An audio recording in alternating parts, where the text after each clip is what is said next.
अपना जमाना के कोसी पर के गीत गा देतनी जे कोसी भराला अंगना नु त गावल जाला। ठीक बा। गीत पहिलका अब पहिलका गीत हो। अब के लोग गावता जो कुछ बुझाता नहीं कि कौन कोसी पके हो, कौन नरक पके हो ना, कौन सुहर हो, बुझाते नहीं के बाजा के आगा। हमनी के गाँव तनी जो बुझाई जे बाजा फेल हो जाई हैं। पोता पोती बेटा पतो केहू भी देखे अच्छा लगी तो देखिया लोगिन, आ ना अच्छा लगी तो हमार रिटर्न कर दिया लोगन ओने से। ठीक बा। हमारा ऊपर कोनो दुख नहीं है, लेकिन अच्छा तो लगी ऐसे जो हम खराब गीत गाते नहीं थी। बजन कहेले हम बाजबिलपन रमे बाजरी लालाना बजब कार्तिक बाबू का दुआरायपन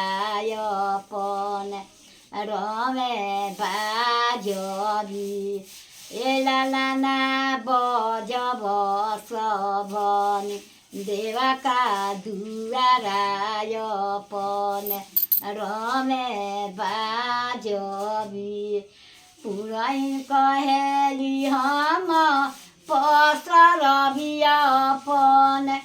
रमे पसरबी लालाना पसरबी गौरा देइका आचारायपन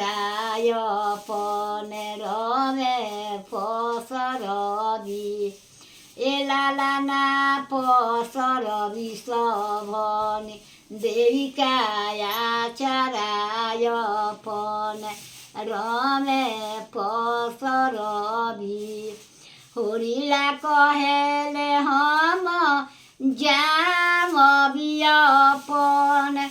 रमे जामबी लालाना जमब गौरा देविका कोखियायपन रमे जामबी लालाना जमब सबनी देवका कोखियायपन रमे जामबी ननद कहेली हम लुटबयपन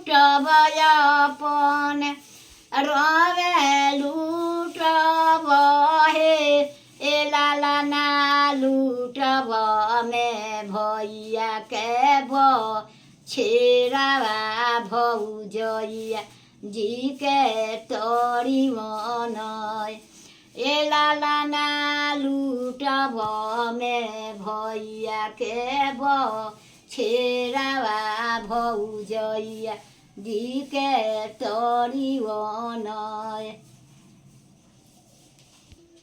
पुरनका गीत गाला से सांस नहीं मिलत, ऐसे उम्र ढेर हो गई बा।